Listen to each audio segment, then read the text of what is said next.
Federal reserve নীতি সুদহার আরও কমাতে পারে এমন প্রত্যাশা আর শুল্ক নীতি ঘিরে অনিশ্চয়তায় দাম কমেছে ডলারের। বুধবার বিশ্ববাজারে মার্কিন ডলারের দাম 4 বছরের মধ্যে সর্বনিম্নে নেমেছে। তবে বৃহস্পতিবার মান কিছুটা বেড়ে ডলার সূচক দাঁড়িয়েছে 96.24 পয়েন্টে। ডলারের দর পড়তির বিপরীতে বেড়েছে ইউরোর মান। প্রতি ইউরোর মান দাঁড়িয়েছে $1.19। বিপরীতে গেল 4.5 বছরের মধ্যে সর্বোচ্চ উঠেছে ব্রিটিশ মুদ্রা স্টার্লিংয়ের মান। প্রতি স্টার্লিংয়ের মান দাঁড়িয়েছে $1.38।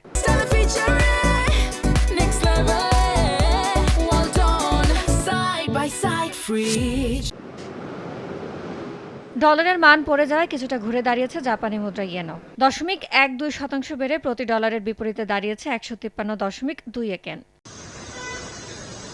এদিকে বৃহস্পতিবার সর্বকালের সর্বনিম্নে নেমেছে ভারতীয় রুপির মান।